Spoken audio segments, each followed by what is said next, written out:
I'm Candace, 35 years old, and I never imagined seeing my father again after 15 years would happen at 30,000 feet. As I settled into my first class seat, his voice cut through the cabin like a knife. You don't belong here. Get back to economy where failures like you belong. Every passenger turned to stare as he stood over me, his face twisted with the same disgust I remembered. The flight attendants rushed toward us, but then the pilot's voice crackled overhead with an announcement that would change everything. Before we dive into my story, where are you watching from today? If this resonates with you, please hit that like button and subscribe to hear more incredible true stories of triumph over family betrayal. What would you do if your own father publicly humiliated you? Let's continue with how 15 years of pain led to this moment. The last time I'd seen Richard Morrison, my father, I was 20 years old and begging him not to destroy my future. Now sitting in that first-class cabin, memories flooded back like a tsunami of pain.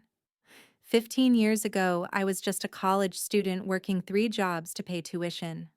My days started at 4 in the morning delivering newspapers, then straight to classes, followed by waitressing until midnight. Every dollar went toward my education because I believed that hard work would lead to success. How naive I was about what family could do to destroy dreams. My father was a successful businessman who built his empire in commercial real estate. Growing up, we lived in a mansion with 7 bedrooms, had vacation homes in 3 states, and I attended the best private schools money could buy. But love, that was a currency Richard Morrison never traded in. Everything in his world was transactional, including his children. When I turned 20, he presented me with what he considered a generous offer. His business partner, Harold Whitman, had a son named Bradley, who needed a wife to clean up his image after multiple scandals involving drugs and assault charges. In exchange for marrying Bradley, my father would pay for Harvard Business School and give me a position in his company. When I refused, explaining that I wanted to build my own career and marry for love, his face turned purple with rage. Love doesn't pay bills, Candace. You're throwing away your future for childish fantasies, he said. But I stood firm, and that's when he showed his true colors. Within a week, he had drained my college fund, claiming I was an ungrateful daughter who didn't deserve his investment. The $100,000 my grandmother had left specifically for my education vanished into his accounts. When I threatened legal action, he laughed. Go ahead, sue me. See how far you get with no money for lawyers. The university gave me 30 days to pay or leave. I scrambled for loans, but somehow every bank rejected my applications. Later, I learned he'd called in favors to blacklist me. My mother Grace tried to help, secretly slipping me cash when he wasn't looking, but she was battling breast cancer and had limited resources of her own. Those next 2 years tested every ounce of strength I had. I moved into a cramped studio apartment with 3 roommates, survived on ramen noodles and peanut butter sandwiches, and still maintained a 3.8 GPA while working 60 hours a week. My mother's health deteriorated rapidly, and I spent every free moment at her bedside. She would hold my hand and whisper, "You're stronger than you know, baby. Don't let him break you." When she passed away on a cold February morning, I was holding her hand. My father banned me from the funeral. He sent a formal letter through his lawyer stating that I was no longer welcome at family events and that my rebellious behavior had caused my mother so much stress it contributed to her death. The cruelty of that accusation shattered something inside me. I became homeless 3 months later when my roommates moved out, and I couldn't afford rent alone. For 6 months, I lived in my beat-up Honda Civic, showering at the gym, where I worked the early morning shift cleaning equipment. I parked in 24-hour Walmart lots and studied by the light of street lamps. During this time, I got a job at an airport cafe serving coffee to travelers from 4 to noon. The airport became my second home, and I spent every break studying the aviation industry. Something about airlines fascinated me: the complexity of operations, the logistics, the potential for innovation. I read every book on airline management I could find at the library. While other 22-year-olds were planning parties, I was analyzing quarterly reports of major carriers and identifying inefficiencies in their business models. The first major betrayal came from someone I never expected: my sister Beth. 2 years older than me, she had always been Daddy's golden girl. While I was living in my car, she was driving a new Mercedes and working as vice president in our father's company. One morning, I tried to buy a cup of coffee and my debit card was declined. When I checked my account, I discovered $50,000 in credit card debt I didn't incur. Beth had stolen my identity, opened multiple accounts, and maxed them all out on designer clothes, jewelry, and vacations. When I confronted her, she smirked and said, "Daddy says you need to learn about consequences. Consider this your education." The police wouldn't help because she was family. The credit card companies demanded payment. My father's response when I called, begging for help: "You probably deserved it. Maybe now you'll understand the importance of family loyalty." That was the moment I stopped hoping for reconciliation. I filed for bankruptcy at 23, worked 2 full-time jobs to pay off the debts, and slowly rebuilt my credit. Every rejection, every sleepless night, every meal I skipped to save money became fuel for my determination. I graduated with honors and immediately started applying for entry-level positions at airlines. After 200 rejection letters, a small regional carrier called Sky Connect finally gave me a chance as a junior operations analyst. The salary was barely above minimum wage, but I didn't care. I was in the industry I loved, and I would prove that Candace Morrison was nobody's failure. My first day at Sky Connect, I arrived at 4 in the morning, 3 hours before my shift started. I wanted to understand every detail of how the airline operated. The building was old, the computers ancient, and morale among employees was at rock bottom. Sky Connect was hemorrhaging money, losing $3 million monthly, and industry experts predicted bankruptcy within a year. Perfect, I thought. A desperate company might actually listen to fresh ideas from a nobody like me. During my first month, I analyzed every aspect of operations, from fuel consumption patterns to crew scheduling inefficiencies. I stayed after hours reading maintenance reports, studying route profitability, and creating spreadsheets that mapped cost overruns. My supervisor, annoyed by my enthusiasm, relegated me to filing duties. But I kept working on my analysis at home, surviving on 4 hours of sleep. The breakthrough came when I discovered a massive inefficiency in the company's fuel hedging strategy. They were losing millions due to poorly timed contracts and a fundamental misunderstanding of market patterns. I spent 2 weeks creating a comprehensive proposal that could save the airline $8 million annually. When I presented it to my supervisor, he dismissed it without reading past the first page. Stick to filing, Morrison. Leave strategy to people with experience. But desperation makes people bold. I waited outside the CEO's office for 6 hours until he finally agreed to give me 5 minutes. Those 5 minutes turned into 2 hours as I walked him through my findings. Within 3 months, my strategy was implemented, and Sky Connect posted its first profitable quarter in 5 years. The board promoted me to senior analyst, bypassing 15 people with more seniority. Success, I learned, creates enemies. The men who'd been passed over for promotion made my life hell. They accidentally deleted my files, excluded me from critical meetings, and spread rumors that I was sleeping with the CEO. When I reported the harassment to HR, they suggested I should be less aggressive with my ideas and more collaborative with my male colleagues. The message was clear: stay in your place or face the consequences. But I had survived homelessness and family betrayal. A few insecure men weren't going to stop me now. I documented every incident, recorded conversations when legally allowed, and continued producing exceptional work. My second major innovation involved restructuring flight routes using advanced algorithms I developed. This optimization reduced fuel costs by another 12% and improved on-time performance to industry-leading levels. That's when James Hartley entered my life. The board brought him in as Chief Strategy Officer, and initially he seemed like the mentor I desperately needed. James was 62, had 4 decades of industry experience, and spoke passionately about transforming the airline industry. He took me under his wing, invited me to high-level meetings, and praised my work publicly. "Candace is the future of this company," he would say. I trusted him completely, sharing my most innovative ideas, including a revolutionary software system that could predict maintenance issues before they caused delays. For 6 months, we worked side by side developing this system. I coded through weekends, missed holidays, and poured my soul into creating something that could change aviation forever. The betrayal came swift and brutal. On a Monday morning, I arrived to find my keycard deactivated. Security escorted me to a conference room where James sat with HR and legal representatives.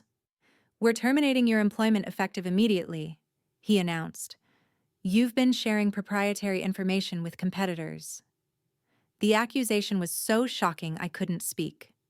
He presented emails I had supposedly sent to rival airlines, offering to sell company secrets. Of course they were fabricated, but the IT investigation he'd orchestrated supported his claims. What I didn't know until later was that James had been planning this for months. He'd recreated my entire software system under his name, filed patents excluding me, and needed me gone before the board presentation. When I tried to fight back, he played his final card, a psychiatric evaluation he'd commissioned suggesting I showed signs of paranoid delusions and violent tendencies. No airline would hire someone with that hanging over their head. The local newspaper picked up the story. "Young analyst attempts corporate espionage," read the headline. My phone rang within hours. It was Richard Morrison, my father, calling for the first time in 3 years. His voice dripped with satisfaction. "I heard about your little scandal. Seems like you're finally living down to my expectations. A corporate whore who can't even keep a job." He went on for 20 minutes detailing my failures, comparing me to Beth's success, and ending with, "Your mother would be ashamed." After he hung up, I sat in my empty apartment, unemployment checks my only income, and wondered if he was right. Maybe I was destined to fail. The thought spiraled darker. I had sleeping pills in the medicine cabinet, enough to end the pain permanently. But as I held the bottle, I remembered my mother's words. "You're stronger than you know." I flushed the pills and made a decision. If the industry wouldn't hire me, I'd create my own opportunity. With my last $2,000, I incorporated Morrison Aviation Consulting. My first office was my kitchen table. My business cards were printed at home. My website was a free template I customized myself.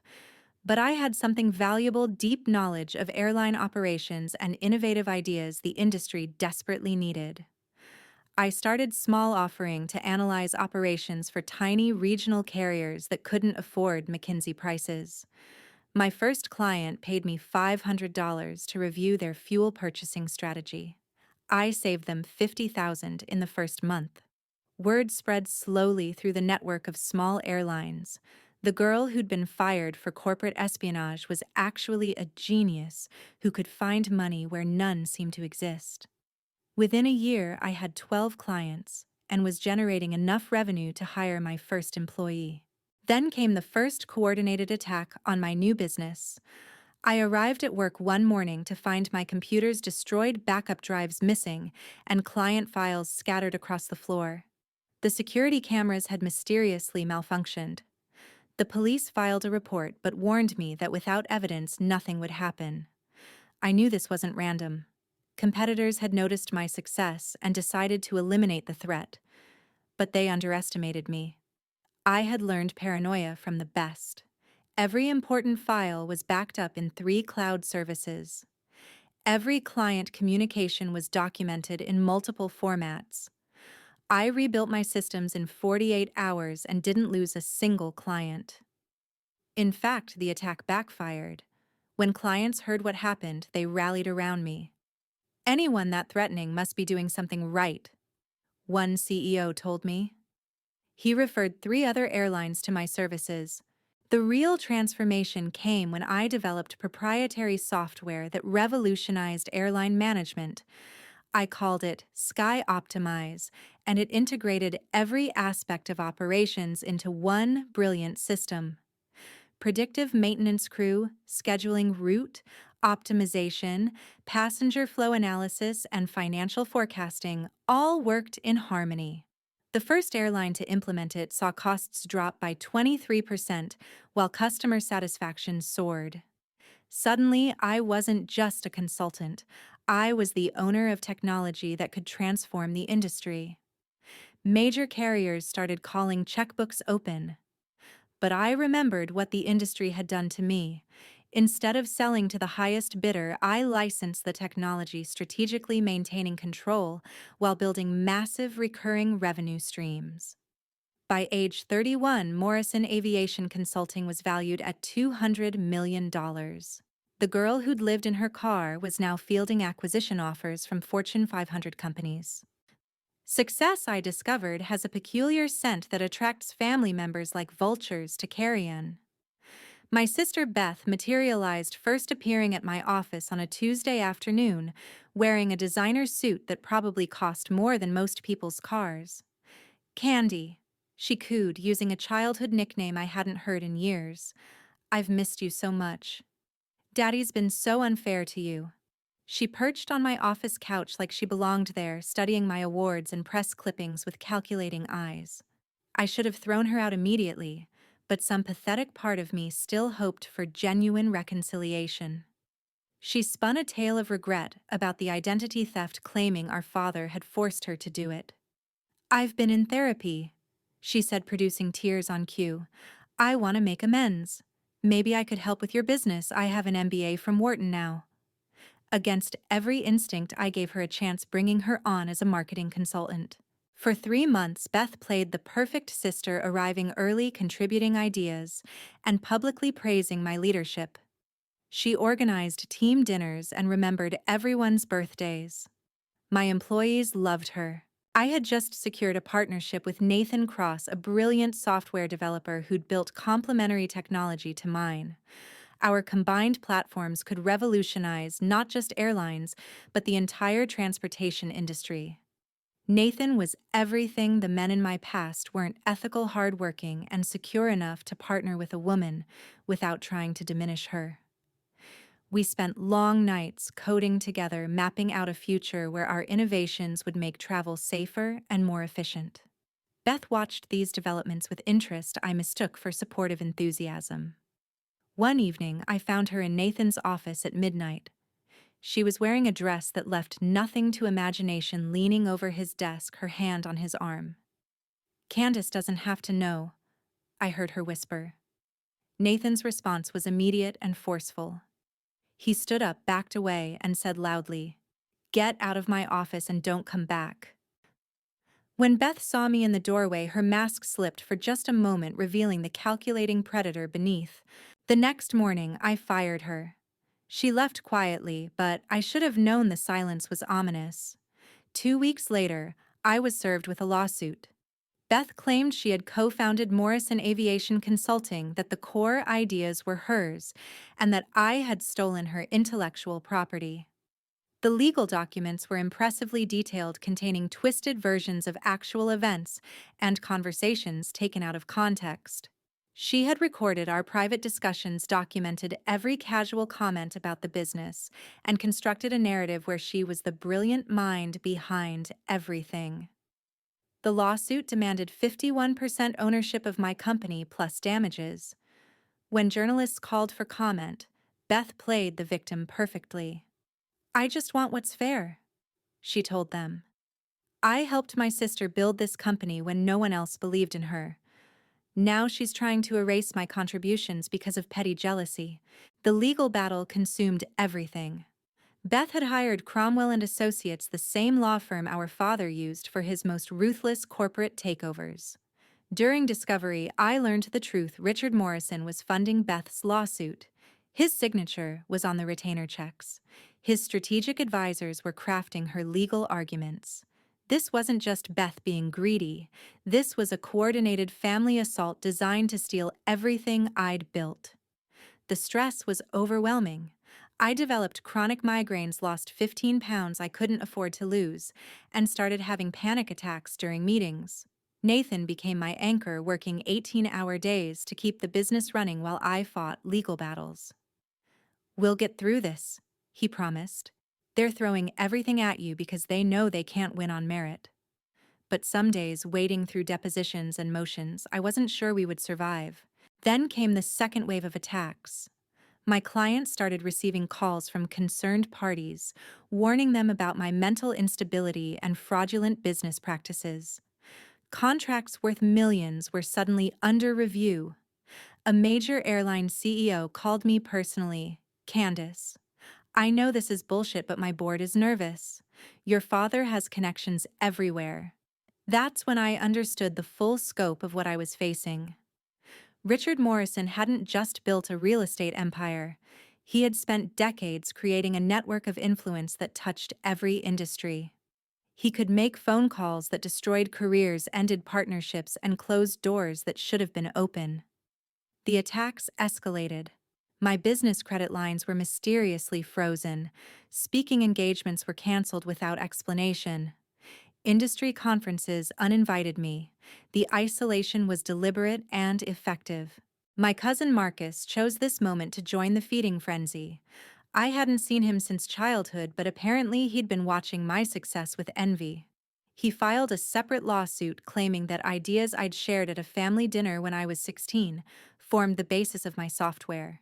The claim was absurd, but it added another layer of legal complexity and cost. Aunt Dorothy, my mother's sister who had ignored me during my homeless period, gave an interview to Business Weekly. She painted me as an ungrateful child who had abandoned family values for money. "Grace would be horrified," she said, invoking my dead mother's name like a weapon. "Candace always thought she was better than everyone else. Now look where arrogance gets you." The article included carefully edited photos from family events, making it seem like I had been supported and loved before turning my back on everyone. The third betrayal came from within my own company. I discovered that my CFO, Linda Harmon, had been feeding information to my father for 2 years. Every financial report, every strategic plan, every vulnerability had been shared with the enemy. Linda had seemed like a godsend when I hired her, a seasoned executive who believed in my vision. She attended my mother's memorial service with me, held me when I cried about family rejection, and swore she would help me build something magnificent. The whole time she was receiving payments to a Cayman Islands account. The betrayal cut deeper than anything Beth had done because Linda had seen my pain up close and still chose to exploit it. When I confronted her with bank records Nathan had uncovered, she didn't even apologize. "Business is business, Candace.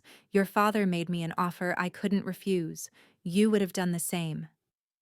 But she was wrong.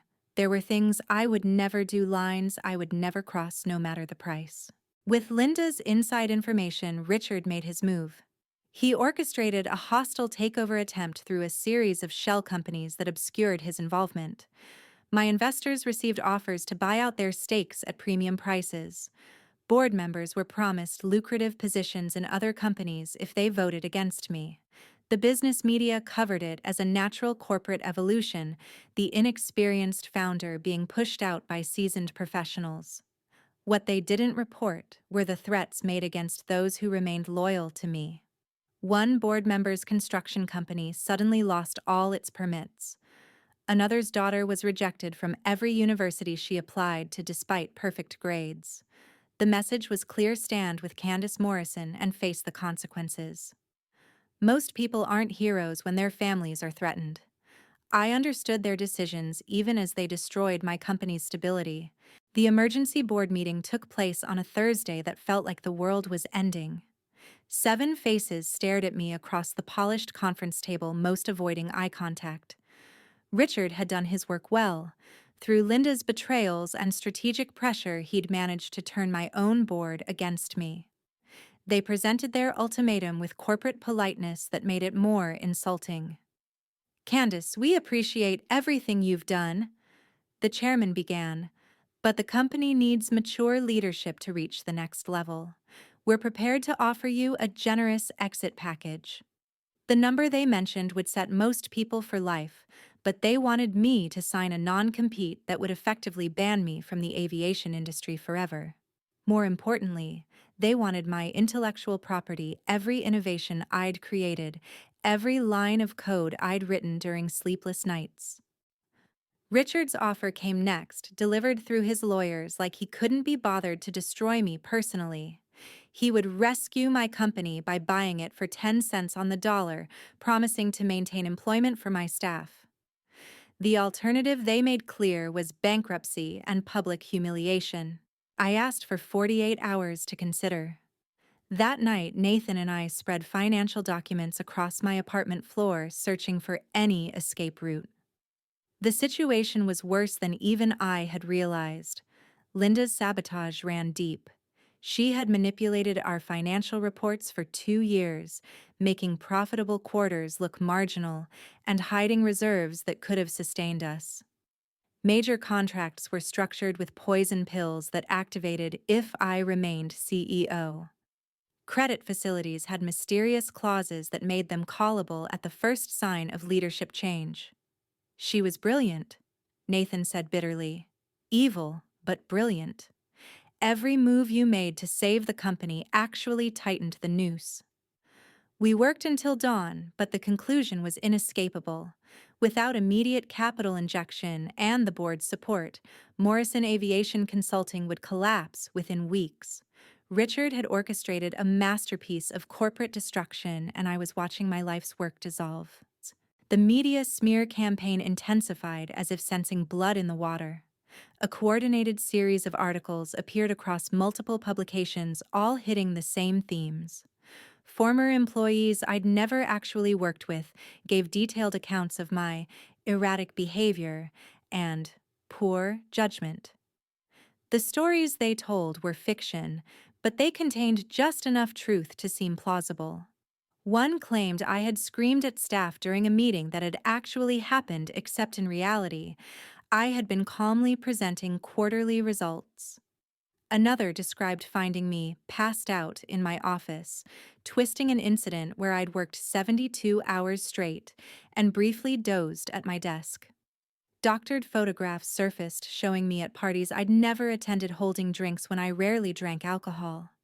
The images were sophisticated forgeries that experts would later confirm, but by then the damage was done.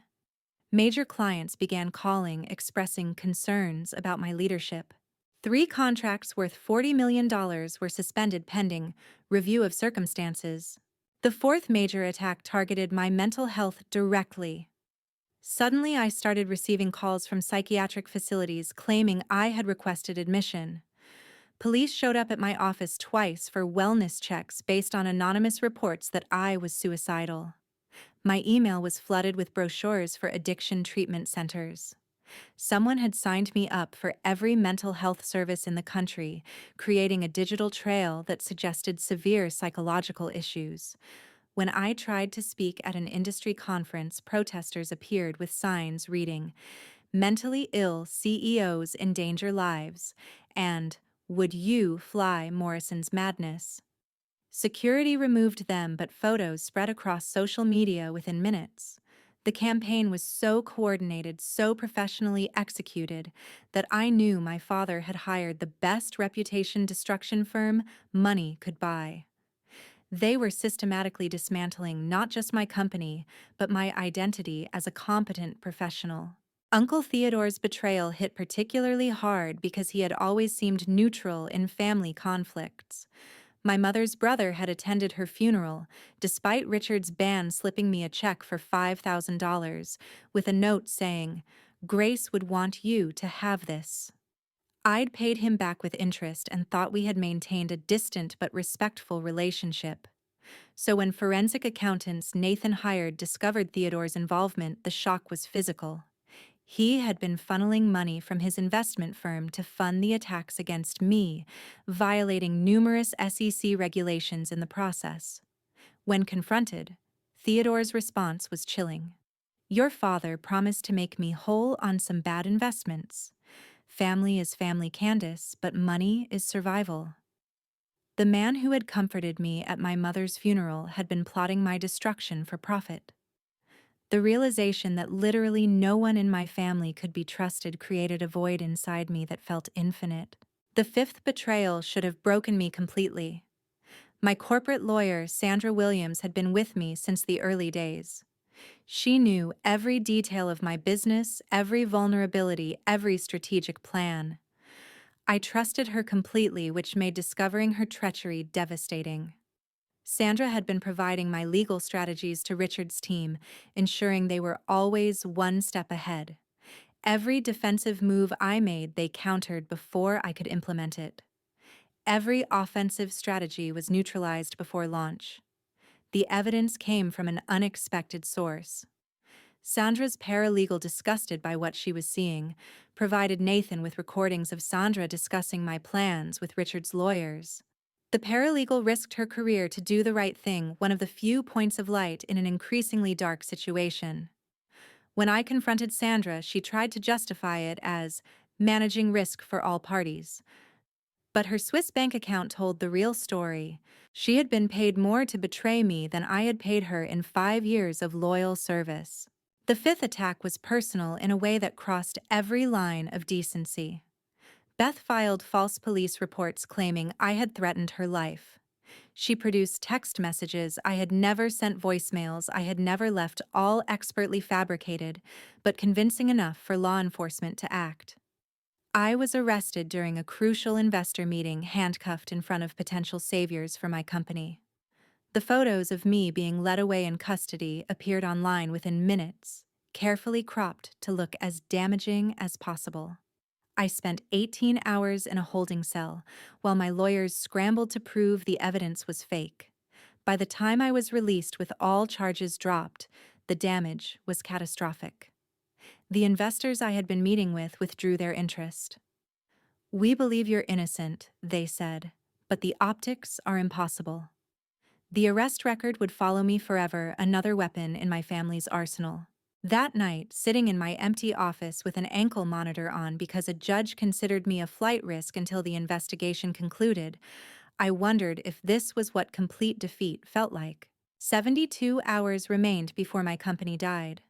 The board had set a deadline for my decision: accept the buyout or watch everything collapse. Nathan and I had moved into the office, sleeping in shifts, desperately searching for alternatives. Coffee cups accumulated like monuments to desperation. My employees knew something was wrong but kept working their loyalty, making my potential failure more agonizing. Sarah from accounting brought me homemade soup, saying her grandmother's recipe could fix anything. Mark from development worked unpaid overtime to finish a project, believing in a future I couldn't guarantee. These people had mortgages, children, dreams tied to a company I was about to lose. The weight of their trust pressed against my chest until breathing became difficult. Nathan found me at 3 a.m. staring at financial projections that blurred through exhausted tears. "There has to be something we're missing," he insisted. But we had examined every angle, called every contact, explored every option. Richard Morrison had constructed a perfect trap, and I was caught. Then Nathan discovered something unexpected while reviewing Richard's corporate filings.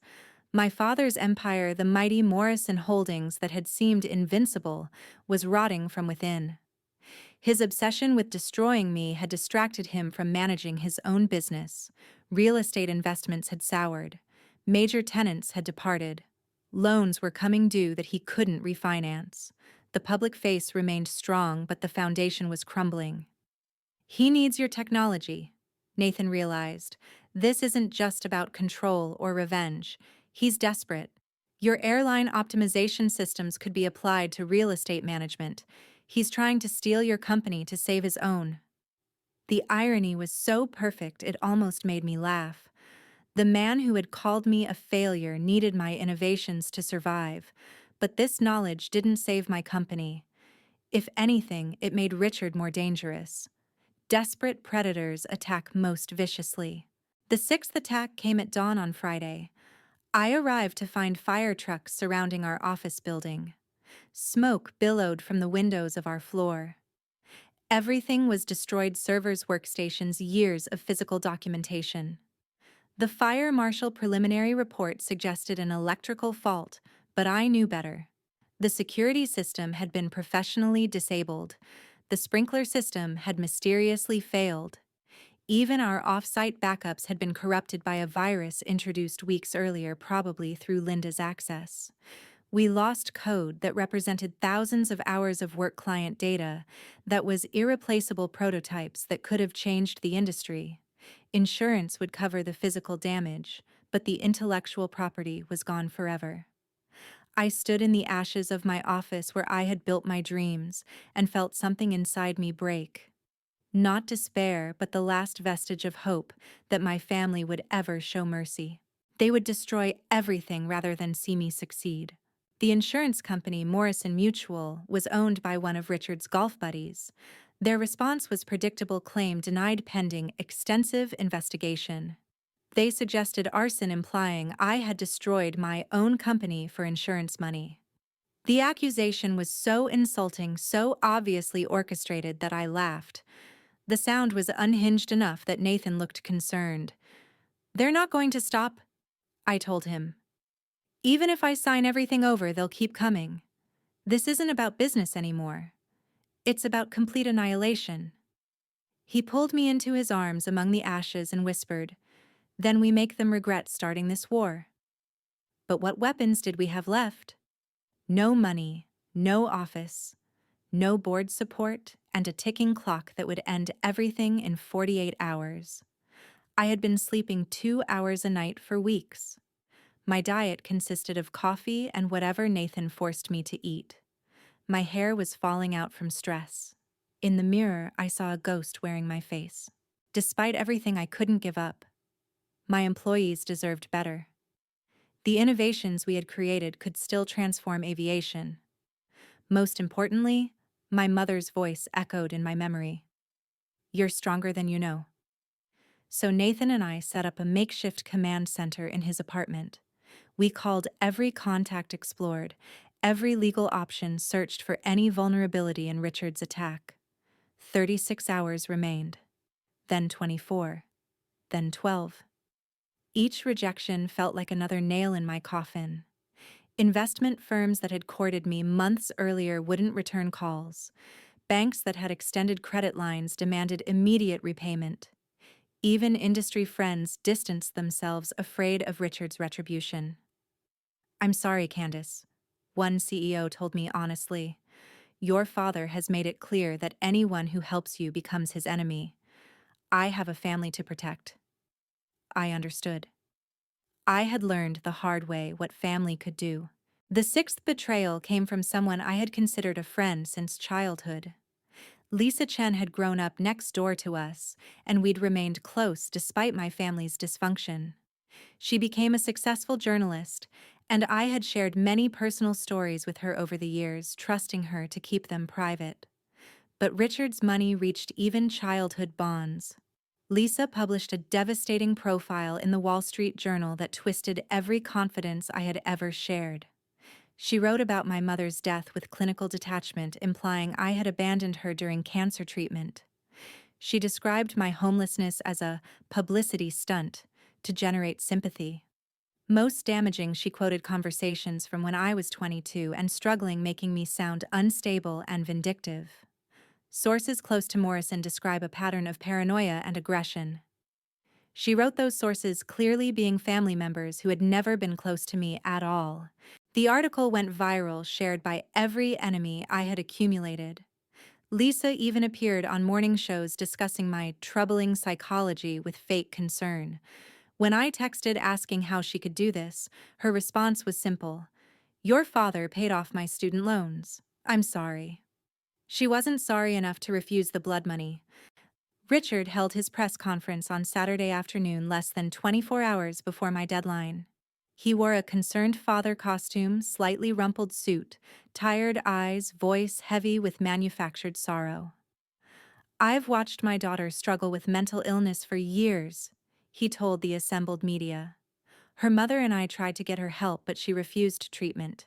Now she's destroying not just her own life, but the livelihoods of innocent employees. As a father and a businessman, I feel obligated to step in. He presented edited emails taken out of context, showing normal business frustrations as evidence of instability. He displayed childhood photos of our happy family, conveniently omitting that most were staged for his corporate newsletters. He even produced a family intervention letter signed by Beth Theodore and other relatives, urging me to seek psychiatric help. The performance was masterful.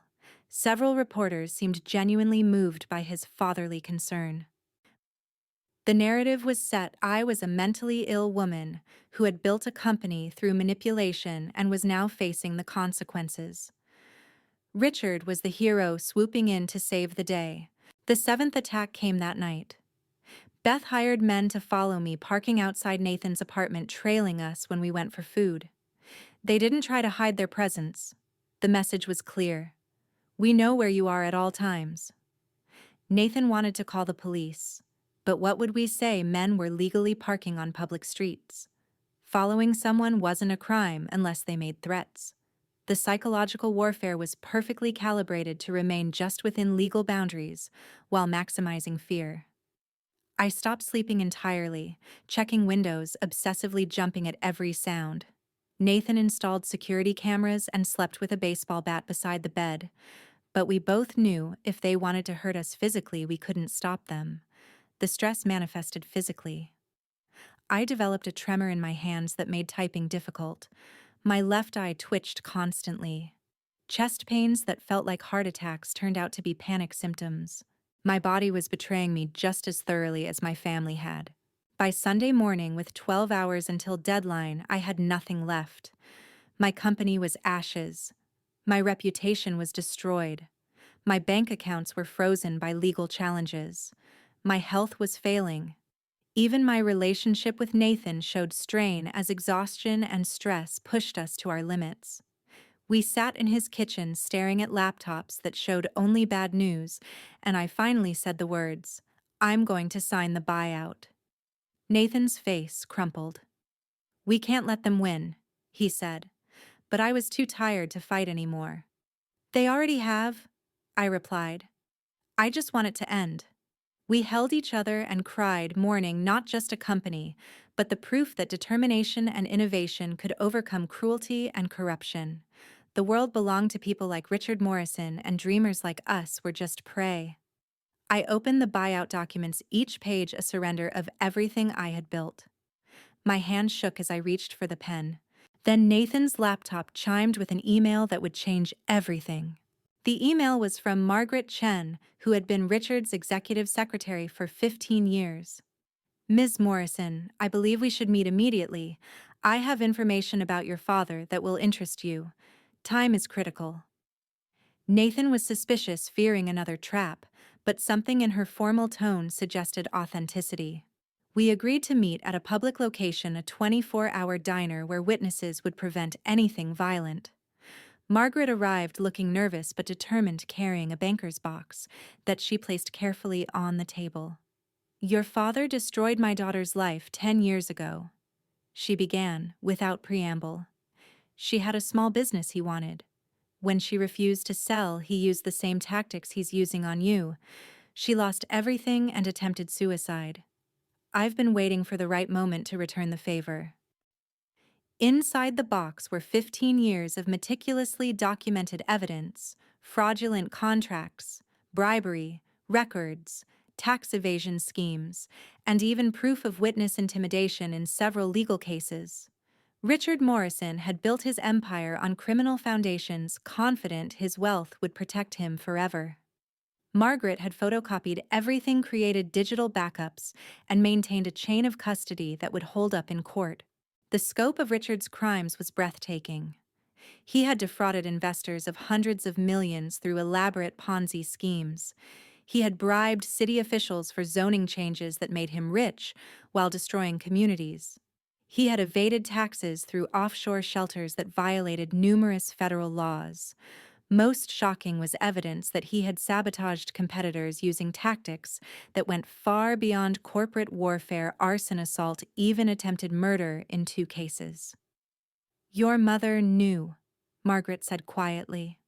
"She tried to leave him to take you girls away. He threatened to kill all of you if she tried." The stress of living with that knowledge contributed to her cancer. The revelation hit me like a physical blow. My mother had been trapped in a nightmare protecting her children from a monster while slowly dying inside. Every cruel word Richard had said about me causing her stress was projection of his own guilt. I faced an impossible choice. Using this information would destroy Richard completely. He would spend his remaining years in federal prison. Beth and other family members who had participated in his crimes would face prosecution. Part of me wanted that vengeance desperately. They had tortured me for years, stolen my peace, attempted to destroy everything I'd built. Why should I show mercy they had never offered? But another part, the part that sounded like my mother's voice whispered about becoming the monster you fight. If I used these weapons, I would be employing Richard's own tactics: destruction, humiliation, the crushing of enemies. Would victory taste sweet if I achieved it through his methods? Nathan watched my internal struggle without pushing either direction.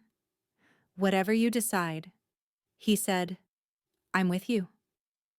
Margaret waited patiently, understanding the weight of the choice.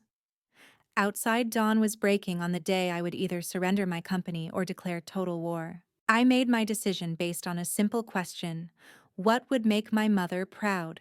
She had endured Richard's evil to protect her children. She had chosen love over revenge even when it cost her life. I would honor that legacy while still protecting myself. "I won't use this to destroy him," I told Margaret, "but I will use it as leverage." Her disappointment was obvious, but she nodded. Nathan and I spent the next hours crafting a strategic plan. We would approach Richard privately with evidence of his crimes, offering a simple deal: complete withdrawal from my business affairs in exchange for my silence. No public humiliation, no criminal prosecution, just mutual disengagement. It wasn't the satisfying revenge fantasy I had entertained, but it was something better, a chance to build my future without his shadow. Margaret agreed to testify if Richard refused the deal, ensuring he knew the threat was real. The 7th betrayal came from an unexpected source, a board member I had considered an ally. David Kim had always voted in my favor, defended me against attacks, and privately encouraged me to keep fighting. But when Nathan investigated irregular trading patterns in our company stock, David's name appeared repeatedly. He had been shorting our stock while publicly supporting me, profiting from every attack on the company. Worse, he was feeding information to Richard about our defense strategies, ensuring maximum damage from each assault. The betrayal stung because David had seemed genuinely kind, even loaning me money during the worst periods. Now I understood he was playing both sides, getting rich from my destruction while maintaining plausible deniability. When confronted, David didn't deny it. "Business is war, Candace. I saw an opportunity and took it." The casualness of his evil was almost worse than Richard's passionate hatred. At least my father's destruction came from twisted emotion. David had destroyed lives for profit margins. But David's greed became his downfall. In documenting his trades, Nathan discovered something extraordinary. Years ago, when I first started my company, I had quietly incorporated a holding company in Delaware. Through this entity, I had been buying shares of Morrison Aviation Consulting whenever the price dropped. Every attack on my company had allowed me to acquire more ownership at discount prices. Additionally, I had purchased distressed assets from failing airlines, including routes gates, and most importantly, controlling interests in 3 regional carriers. I had never told anyone, not even Nathan, about this shadow portfolio. It was my insurance policy built dollar by dollar during years of struggle. The crown jewel was Skyline Airlines, a mid-size carrier that connected major cities across America. I owned 51% through a complex web of holdings that had taken forensic accountants weeks to unravel. The airline industry knew Skyline was for sale, but they didn't know the buyer was already determined me. The eighth attack was Richard's desperate final gambit. Unable to force my surrender through corporate mechanisms, he attempted to have me declared legally incompetent. Beth provided false medical records suggesting a history of psychiatric treatment. Aunt Dorothy submitted an affidavit claiming she had witnessed psychotic episodes during family gatherings. Even cousins I barely knew signed statements about my unstable behavior. The court filing was scheduled for Monday morning, timed to coincide with my buyout deadline. If successful, Richard would become my legal guardian with control over all my assets. The strategy was brilliant in its cruelty. Even if overturned eventually, the mere filing would destroy any remaining business credibility. Who would work with someone whose own family considered them insane? But Richard had made a critical error. In his arrogance, he had filed the documents in New York, where Skyline Airlines was headquartered, the same jurisdiction where I was about to reveal my true position. Sunday night, hours before the deadline, I sent Richard a simple message: check your email. Attached were samples of Margaret's evidence and a clear ultimatum: withdraw all attacks immediately or face federal prosecution. Also attached was documentation of my airline holdings, including Skyline, the airline he had used exclusively for 20 years, the one carrying him to New York at this very moment for my Monday morning destruction, was mine. His response came within an hour, pure rage disguised as legal threats. But buried in the anger was fear. He knew the evidence was real. More importantly, he finally understood that I wasn't the failure he had imagined. While he was playing corporate games, I had been building an empire in shadows. The student had not just matched the teacher, but surpassed him. Nathan and I didn't sleep that night, monitoring responses from lawyers, board members, and family conspirators as word spread through Richard's network. By dawn, the retreat had begun. Monday morning arrived with the kind of perfect clarity that makes everything seem possible. Nathan and I dressed carefully for what would either be my final board meeting as CEO or my complete vindication. As we headed to the airport for the flight to New York, I felt strangely calm. Whatever happened, I had fought with everything I had. Win or lose, I could face my mother's memory with pride. At the airline counter, the agent's eyes widened when she saw my name. Ms. Morrison, I've upgraded you to first class. Welcome aboard Skyline Airlines. News of my ownership had already spread through the company. Flight attendants who had been professional but distant for years now smiled genuinely. The pilot stopped by my seat.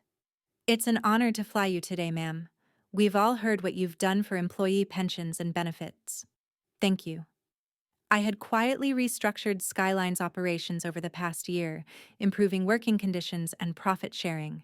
These people were seeing the results. That's when Richard appeared.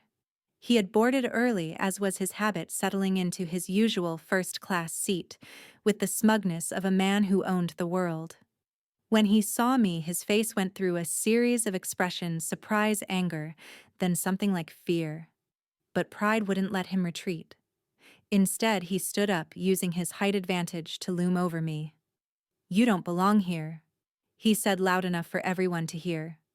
"First class is for successful people, not failures playing dress-up with borrowed money. Get back to economy where you belong."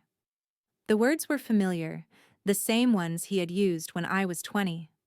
But I wasn't that scared girl anymore. I looked him straight in the eye and smiled. "Hello, Richard.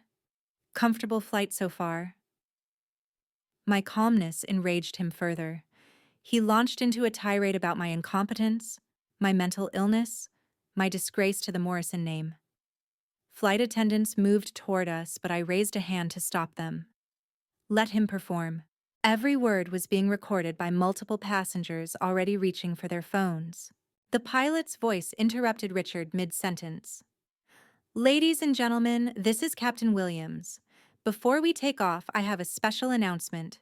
We've just received word that Skyline Airlines has been acquired by Morrison Aviation Holdings, whose CEO, Candace Morrison, is actually on board with us today in first class. Ms. Morrison's innovative leadership has already improved our operational efficiency by 30% and secured the jobs of all 10,000 Skyline employees. We're honored to be part of her vision for transforming air travel. Ms. Morrison, would you like to say a few words? The cabin erupted in applause. Flight attendants who knew the full story were crying. Passengers who had witnessed Richard's attack were filming his stunned face. I stood slowly savoring the moment 15 years in the making. Thank you, Captain Williams. I'm thrilled to be part of the Skyline family. We have exciting plans to make air travel more efficient, affordable, and enjoyable for everyone. But first, I need to address a personal matter. I turned to Richard, who had collapsed into his seat. Mr. Morrison, you're right that first class is for successful people. That's why I'm happy to be here. However, given your company's recent financial difficulties, I understand if you need to economize. I'd be happy to have our staff move you to economy, if that would be more appropriate for your current situation. The offer was polite, professional, and devastating. Everyone understood the subtext. His empire was crumbling while mine was ascending. As for your concerns about my mental health, I continued, I appreciate your fatherly worry. That's why I've arranged for some of New York's finest psychiatrists to evaluate your recent behavior. The court documents you filed this morning have been rejected, by the way. It turns out judges don't appreciate falsified medical records. Richard's face had gone gray. He tried to speak, but no words came. The entire first-class cabin was watching an empire builder realize his kingdom was sand. When we landed at JFK, my legal team was waiting at the gate. They served Richard with papers as he deplaned cease and desist orders, defamation lawsuits, and criminal complaints for the evidence Margaret had provided. Similar papers were being delivered to Beth Theodore and every family member who had participated in the attacks.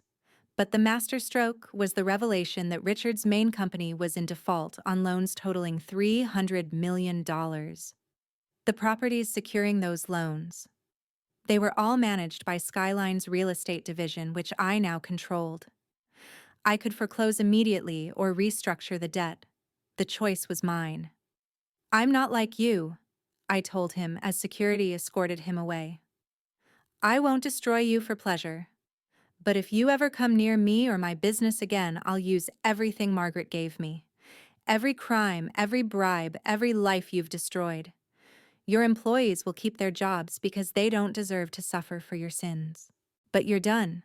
Take the buyout I'm offering for your company and disappear or spend your remaining years in federal prison. You have 24 hours to decide. Beth tried to approach me at the terminal mascara running as she babbled about forgiveness and family bonds. I walked past without acknowledgement. She had made her choices. Now she could live with the consequences. The investigators would find evidence of her involvement in the insurance fraud, the false police reports, and identity theft that had evolved from personal to corporate. She would be lucky to avoid prison. Uncle Theodore was already on the phone with his lawyers trying to minimize damage from his SEC violations. Aunt Dorothy discovered that her media interviews had opened her to defamation lawsuits that would consume her savings. Every arrow they had shot at me was returning to find its archer. But I took no pleasure in their suffering. It was simply justice finding its level. My mother had taught me that revenge was poison, but accountability was medicine. They were finally taking their medicine. The board meeting was a formality. Faced with the reality of my position and Richard's retreat, they unanimously voted to support my leadership. Several members resigned in shame for their betrayal. David Kim was arrested by SEC investigators that afternoon for insider trading. The shareholders who had tried to force me out discovered I now owned enough stock to replace them all. Morrison Aviation Consulting would survive and thrive, but it would be transformed. I announced the merger with Skyline, creating an integrated technology and transportation company worth $2 billion. Nathan would head our innovation division. Margaret Chen, the secretary who had risked everything for justice, became my chief of staff. The pilot who had made the announcement, Captain Williams, was promoted to head of flight operations. People who had shown courage and loyalty would be rewarded. Those who had chosen expedience would find new opportunities elsewhere. Richard took the buyout within 18 hours. His lawyers delivered the papers with hands that shook. The mighty Richard Morrison, who had terrorized his family for decades, was reduced to accepting terms from the daughter he'd called worthless. He kept his freedom but lost everything else: his company, his reputation, his power to hurt others. The business media covered it as a strategic acquisition, missing the human drama underneath. But I knew, and he knew, and that was enough.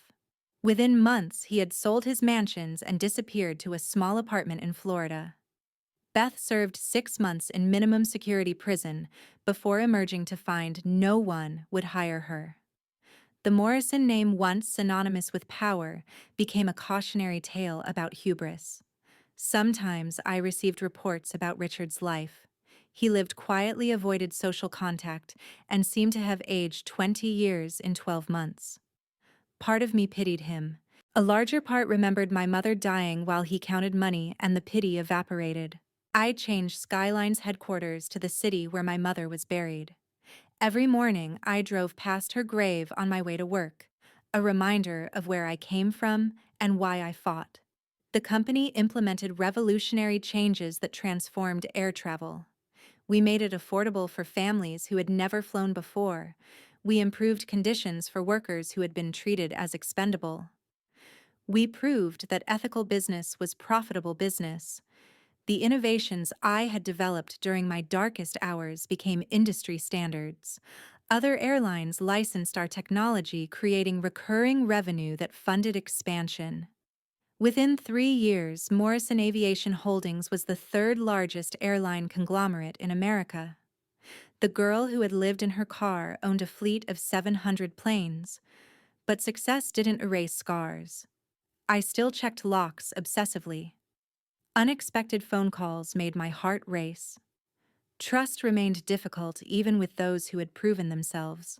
Nathan and I married in a small ceremony with only true friends attending. No family was invited from my side. We built a life based on mutual respect and shared dreams rather than obligation and manipulation. On quiet evenings, we sometimes talked about children, but the conversation always stalled at the same place. How could I trust myself to be a good parent when my only model had been dysfunction? "You're not him," Nathan would say. "You've proven that every day since I met you." Maybe he was right. Maybe breaking cycles was possible. Maybe love could be something other than a weapon. Time would tell. For now, we focused on building something larger than ourselves, a company that reflected values my mother would have admired. Every employee mattered. Every customer deserved respect. Every innovation served a purpose beyond profit. It was capitalism with conscience, and it worked. Years later, I received a letter from Richard. His handwriting was shaky, his words carefully chosen. He didn't apologize exactly, but acknowledged that perhaps he had misunderstood my potential. He was proud of what I had accomplished. He said, though he took partial credit for motivating me through challenges. The narcissism was intact, even in defeat. I didn't respond. There was nothing to say to a man who thought cruelty was motivation. But I kept the letter as a reminder. Not of him, but of how far I had traveled from that 20-year-old girl begging for college funds.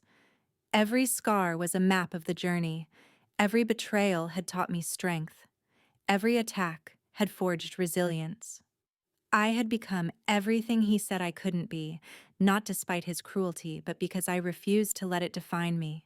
The cemetery was quiet on the 15th anniversary of my mother's death. I brought yellow roses, her favorite, and sat beside the headstone, updating her on everything that had happened. The company's success, the lives we'd improved, the scholarships in her name that had sent 300 students to college. "I made it, Mom," I told the carved granite. Despite everything, I made it. The wind rustled through oak trees she would have loved. Somewhere in that breeze, I could almost hear her voice. I knew you would, baby. You were always stronger than you knew. I sat there until sunset, grateful for the woman who had given me life twice, once in birth, and again through her belief when everyone else saw failure. Richard Morrison had given me DNA and pain. Grace Morrison had given me wings. In the end, that made all the difference. As I walked back to my car, my phone buzzed with a message from Nathan. Board meeting tomorrow about the Tokyo expansion. Also, I made your favorite dinner. Drive safe, love you. Normal words that meant everything after years of chaos. I had built more than a company. I had built a life worth living, surrounded by people who valued integrity over profit, courage over convenience. Tomorrow would bring new challenges, but they would be faced with wisdom earned through fire. The girl who didn't belong in first class had become the woman who owned the airline.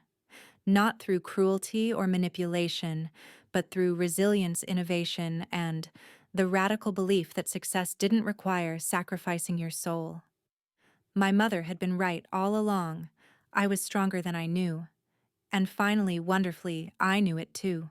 What challenges have you overcome that others said were impossible? Share your story in the comments below. If this message of triumph over family betrayal resonated with you, please hit that like button and subscribe for more powerful stories of resilience and redemption. Share this video with anyone who needs reminder that their past doesn't define their future. Thank you for joining me on this journey, and remember, sometimes the greatest revenge is simply building a life that proves them wrong. Until next time, keep rising above.